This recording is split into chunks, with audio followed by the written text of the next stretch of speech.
इस वीडियो में हमें देखना है स्टॉपिंग डिस्टेंस ऑफ व्हीकल्स। क्या होता है ये? क्या होता है? एक कार जा रही है हाईवे पे, स्पीड 100, 120, 130। सडनली बीच में कोई आ जाता है, ब्रेक मारा, कार रुक नहीं पाती, एक्सीडेंट हो जाता है। क्या हुआ होता है?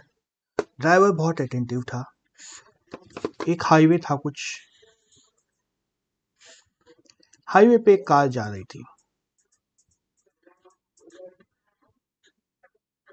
ड्राइवर सो नहीं रहा था, ड्राइवर अटेंटिव था एंड उसने देखा 1 किलोमीटर आगे, 1 किलोमीटर आगे रोड पे कोई आया, अचानक से सडनली कहीं से प्रकट हो गया। कोई बच्चा हो सकता है, बकरी हो सकती है, या कुछ भी हो सकता है। उसने ब्रेक भी मारा, बट इस 1 किलोमीटर डिस्टेंस में कार रुक नहीं पाई, एक्सीडेंट हो गया। तो ये डिस्टेंस 1 किलोमीटर सफिशिएंट नहीं था। हो सकता है 1.5 किलोमीटर पहले वो देख लेता, 1.5 किलोमीटर पहले वो देख लेता तो शायद कार रुक जाती, या हो सकता है सिर्फ 1.1 किलोमीटर पहले देख लेता तो भी कार रुक सकती थी। पॉसिबल है ना? ट्रेन्स में ऐसा ही होता है। इंजन में ड्राइवर ने कुछ देखा, इंजन में बैठे हुए ड्राइवर ने देखा ट्रैक पे कुछ है, उसने ब्रेक भी लगाया, लेकिन रुकने में टाइम ज्यादा लग गया। That's why we have this disc brake these days. Disc brake क्यों लगाते हैं?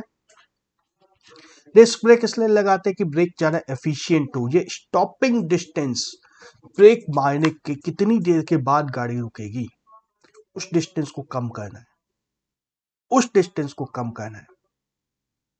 ठीक है, गाड़ी में भी जो बैठे हुए लोग हैं उनको बहुत ज्यादा झटका लगेगा, उनको परेशानी होगी, लेकिन एक्सीडेंट तो बच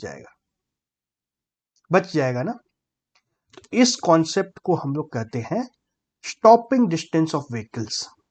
चाहे कोई भी गाड़ी हो, 2 चक्का हो, 4 चक्का हो, ट्रेन हो, हेलीकॉप्टर हो, या प्लेन भी क्यों ना हो, ब्रेक मारा, ब्रेक मारने के बाद गाड़ी को रुकने में कितनी देर लगी, उस डिस्टेंस को बोलते हैं स्टॉपिंग डिस्टेंस। तो क्या ये भी कुछ कैलकुलेट करने वाली चीज है क्या? स्टॉपिंग डिस्टेंस कुछ कैलकुलेट करने वाली चीज है क्या? एक एग्जाम्पल दिया हुआ है स्क्रीन पे, एग्जाम्पल की मदद से चलो हम लोग समझने की कोशिश करते हैं। क्या बोल रहा है हमारा example? When the brakes are applied to a moving vehicle, the distance it travels before stopping is called stopping distance. ठीक है, ये डेफिनेशन तो हम लोग समझ चुके हैं। It is an important factor for road safety and depends upon the initial velocity v0. कितनी तेजी से कार चल रही है उसी के ऊपर स्टॉपिंग डिस्टेंस डिपेंड करेगा। एंड द ब्रेकिंग कैपेसिटी, हमने बात की, पहले ड्रम ब्रेक्स होते थे, अब डिस्क ब्रेक लगते हैं। क्यों? ब्रेकिंग कैपेसिटी इंक्रीज कर रहे हैं, और acceleration minus A that is caused by the braking. Tyre के ऊपर भी डिपेंड करता है, टायर अगर हल्का सा स्लिप कर जाएगा तो कहानी खत्म। तो इन सब कुछ के ऊपर डिपेंड करता है। Derive an expression for stopping distance of a vehicle in terms of v0 and a। अब देखो क्वेश्चन क्या है। गाड़ी है जो कि v0 स्पीड से, इनिशियल वेलोसिटी v0 से चल रही है, इनिशियल वेलोसिटी v0 से चल रही है। ब्रेक लगा, ब्रेक लगाने से एक्सेलरेशन आ गया ए, नेगेटिव ए। वेलोसिटी के ऑपोजिट डायरेक्शन में एक्सेलरेशन काम करेगा, इसलिए नेगेटिव ए। तो कार कितनी देर के बाद रुकेगी? कार कितनी देर के बाद रुकेगी कैसे निकाल सकते हैं? सेम हमारे पास वही 3 इक्वेशन ऑफ मोशन है, सेम 3 इक्वेशन ऑफ मोशन है, उसी से हमें कैलकुलेट करना है। इसके अलावा कुछ और हमें पता है क्या? टाइम हमें नहीं पता है। फाइनल वेलोसिटी v पता है क्या? हाँ, कार रुक जाएगी, फाइनल वेलोसिटी v0 होगा। टाइम हमें नहीं पता है। डिस्टेंस कितनी देर बाद रुकेगा, यही तो हमें निकालना है। टाइम से हमें कोई मतलब नहीं है, इससे अभी कोई इंटरेस्ट नहीं है वैसा हमें टाइम से। तो कैसे निकाल सकते हैं? याद करो, तीन इक्वेशन है हमारे पास, 3 equation, v v is equal to we zero plus A T, X is equal to we zero T plus half A T square, और तीसरा वाला जो है उससे काम हो सकता है, V square is equal to U square V zero square plus two into A into X, इससे हमारा काम हो सकता है। v कितना है, v जीरो है, is equal to we zero question में दिया हुआ है v zero square plus two, acceleration minus a है, x निकालना है। यहां से x क्या निकल गया, v zero square divide by two a. बहुत सिंपल सा इक्वेशन आ गया, x is equal to we zero square divide by two a. Expression तो बहुत ही सिंपल है, कॉन्सेप्ट जो भी था मैथमेटिक्स तो इसका बहुत सिंपल है। एक्सेलरेशन को कैसे बढ़ा सकते हैं, जैसे जैसे ये एक्सेलरेशन बढ़ेगा, नेगेटिव एक्सेलरेशन है, इसको रिटार्डेशन भी बोलते हैं, जैसे जैसे रिटार्डेशन बढ़ेगा स्टॉपिंग डिस्टेंस कम होता जाएगा। इनिशियल वेलोसिटी, कार की स्पीड जैसे जैसे बढ़ेगी उस हिसाब से स्टॉपिंग डिस्टेंस इंक्रीज होता जाएगा, होगा ना। एक एग्जांपल देखते हैं इसी के ऊपर फिर। A car moving along a straight highway with the speed 126 km per hour is brought to a stop within a distance of 200 meters, सिर्फ 200 मीटर में रुक जाती है। What is the retardation of the car assumed uniform? How long does it take for the car to stop? ठीक है, V0 हमें दिया हुआ है 126 किलोमीटर पर आवर, इसको हमें मीटर पर सेकेंड में कन्वर्ट करना है। 126 इंटू 5 डिवाइड बाय 18 कितना होगा, 7 टाइम्स।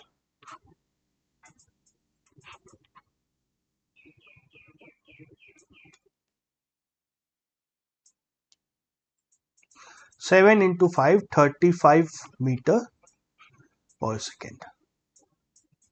स्टॉपिंग डिस्टेंस x हमें दिया हुआ है 200 मीटर्स दिया हुआ है। निकालना क्या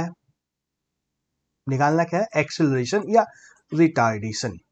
same v square is equal to we zero square plus 2 into A into X, यहां से क्या हो जाएगा, 0 इज इक्वल टू 35 का square plus 2 into A into x, हमें 200 दिया हुआ है। ए क्या मिल गया, -35 into 35 divide by 2 into 200, 1225 divide by 400 negative, 4 से कैंसिल करा दो, 3 टाइम्स हो जाएगा 0, 6 टाइम्स डिवाइड बाय 100, जो कि हो जाएगा -3.06 मीटर पर सेकेंड स्क्वायर। ठीक है, ठीक है, -3.06 मीटर पर सेकेंड स्क्वायर। टाइम कितना लगेगा, टाइम या तो फर्स्ट इक्वेशन से निकाल लो, ज्यादा सिंपल होगा, कि सेकेंड इक्वेशन लगाओगे तो क्वाड्रेटिक बन जाएगा। x is equal to we zero into T plus half A T square, ये लगाओगे तो क्वाड्रेटिक बन जाएगा, इसलिए फर्स्ट इक्वेशन से निकाल लो, आसान हो जाएगा। v is equal to we zero plus a into t, a हमें पता है, वी जीरो हमें पता है, v भी हमें पता है, सीधा सीधा t निकल जाएगा, क्या निकलेगा 35 डिवाइड बाय 3.06, अप्रोक्सीमेटली कितना हो जाएगा 12 सेकेंड्स के लगभग आएगा। ठीक है, 12 सेकेंड के लगभग ये कुछ आ जाएगा, सिर्फ 12 सेकेंड में कार रुक जाएगी, ब्रेक मारा शे कार रुक गई। चलो एक और कॉन्सेप्ट इस वीडियो में हम लोग देखेंगे, ये कॉन्सेप्ट है रिएक्शन टाइम। रिएक्शन टाइम क्या होता है, क्रिकेट जिसने देखा है उसको पता है, बैट्समैन ने बैट घुमाया, बॉल बैट में टच हुई एंड कैच हो गया, कितनी देर में कैच हुआ, मे बी 0.25 सेकेंड्स में, 0.25 सेकेंड में बैट्समैन ने बैट भी घुमाया, फील्डर जंप मारा और कैच भी ले लिया, सब कुछ इतनी देर में हो गया। Same thing is called reaction time. Car में जो हम लोग जा रहे थे, कार का जो एग्जाम्पल देख रहे थे अभी तक, इन द सेम कार जब जा रहे हैं, रोड पे कोई आया, हमने देखा एंड ब्रेक मारा। देखने एंड ब्रेक मारने के बीच में थोड़ा सा गैप हो सकता है, पॉसिबल है, 1 सेकंड 2 सेकंड का गैप हो सकता है इन दोनों प्रोसेस के बीच में। पहले देखा और फिर ब्रेक मारा। बिना देखे तो ब्रेक मारना नहीं है, जब तक नहीं देखा है तब तक चलने देना है, और जब देख लिया उसके बाद ब्रेक मारा, उन दोनों के बीच में हो सकता है 1 सेकंड टाइम निकल जाए। अगर कोई स्पोर्ट्समैन कार चला रहा है तो हो सकता है 0.25 सेकंड में भी ब्रेक मार दे, हो सकता है ना। हो सकता है कोई बुजुर्ग कार चला रहे हो तो उसको चलाने में 2 सेकंड लग जाए। हो सकता है कोई पागल ड्राइवर चला रहा हो, उसको सोचने समझने में, या ड्रिंक किया हुआ ड्राइवर चला रहा हो तो उसको सोचने समझने में हो सकता है 4 से 5 सेकंड लग जाए, 4 सेकंड लग जाए। देखो 12 मिनट में तो कार रुक गई थी हमारी। इस क्वेश्चन में हमने देखा था कि 12 सेकंड में कार रुक गई थी, एंड इस क्वेश्चन में हम लोग देख रहे हैं कि अगर रिएक्शन टाइम ही 4 सेकंड हो गया तो 4 सेकंड में और कितनी दूर चल जाएगी कार, बहुत ज्यादा दूर चल जाएगी ना। तो रिएक्शन टाइम एक बहुत इंपॉर्टेंट कॉन्सेप्ट है। चलो लेट्स रीड, क्या दिया है क्वेश्चन में हमारे पास। When a situation demands our immediate attention, it takes some time before we really respond. Reaction time is the time taken to observe, think and act. 3 काम हो जाते हैं इतनी सी देर में। ऑब्जर्व, पहले तो देखना है, बैट्समैन ने बैट घुमाया। थिंक, किस तरफ जंप करना है या नहीं करना है। एंड एक्ट, जंप करके कैच ले लेना है। Observe, think and act. Car के केस में तो और भी कुछ सोचना हो सकता है। ड्राइविंग के केस में सोचना है कि ब्रेक मारना है या हल्का सा स्टीयरिंग घुमाने से काम हो जाएगा, ये भी तो सोचना होगा, है ना, सोचना पड़ेगा।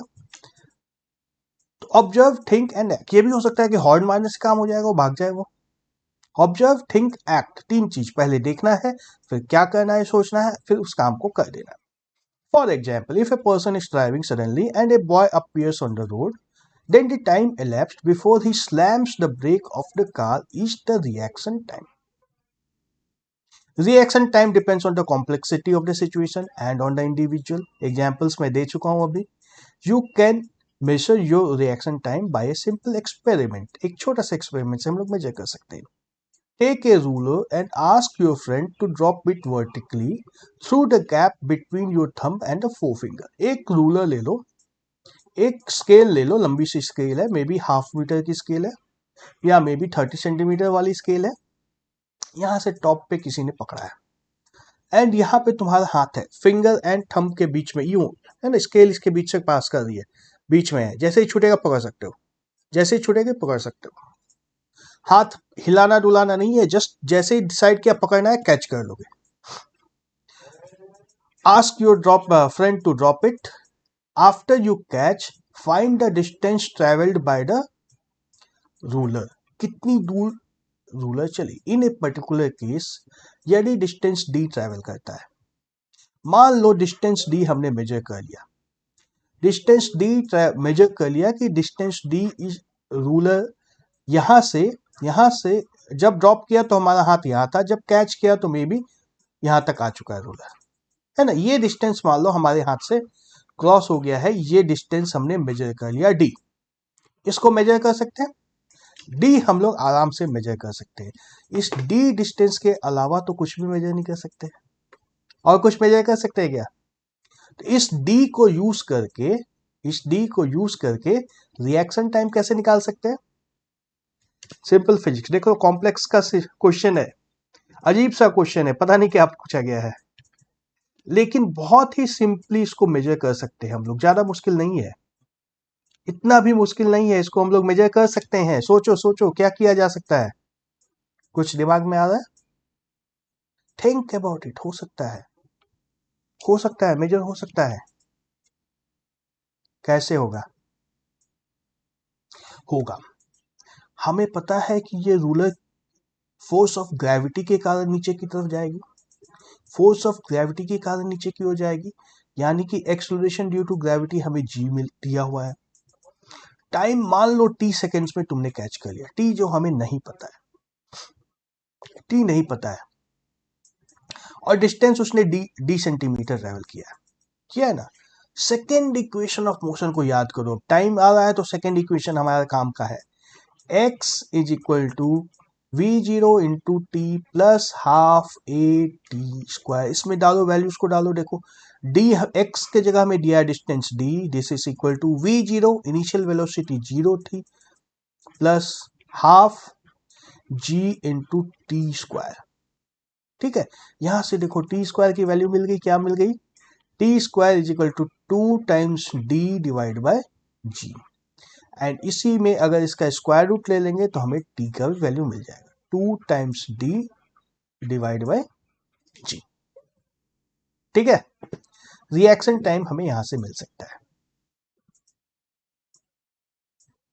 ओके, अब देखो अगर रिएक्शन टाइम 1 सेकेंड है, मान लो थोड़ी देर के लिए रिएक्शन टाइम अगर तुम्हारा 1 सेकेंड है, तो 1 सेकेंड में कितना डिस्टेंस यहां से निकलेगा, कितना डिस्टेंस ट्रेवल हो जाएगा, d is equal to 1/2 into 9.8 into 1 that is equal to 4.9 metres. 1 second, सिर्फ 1 सेकेंड रिएक्शन टाइम अगर लग गया तुम्हारा तो 4.9 मीटर्स की स्केल हाथ से निकल जाएगी। और हमारी स्केल का लेंथ कितना है, सिर्फ 30 सेंटीमीटर। मान लो कि 10 सेंटीमीटर में तुमने पकड़ा है तो रिएक्शन टाइम क्या होगा, 10 सेंटीमीटर में अगर स्केल को पकड़ लिया है तो रिएक्शन टाइम यहां से निकाल सकते हैं, t is equal to 2 into 0.1 divide by 10, मान लो अप्रोक्सीमेटली इसको, डिवाइड बाय 10, या 9.8 से कैंसिल हो जाएगा क्या, yes it will be cancelled 9.8 use करने से। लेट अस यूज 9.8, 9.8, 2 और ये कैंसिल होगा, 4.9, 4.9, ये डेसिमल भी कैंसिल हो जाएगा, 1 डिवाइड बाय 4.9 का square root that is equal to 1 divide by square root 7 second, approximately 1/2.5 second. ठीक है, ठीक है, 1/2.5 सेकेंड, हाफ से भी कम सेकेंड में तुमने उसको पकड़ लिया तब वो 10 सेंटीमीटर गया होगा। ओके, इस वीडियो को यहीं पे स्टॉप करते हैं, अगले वीडियो में कुछ और सीखेंगे हम लोग। Bye bye.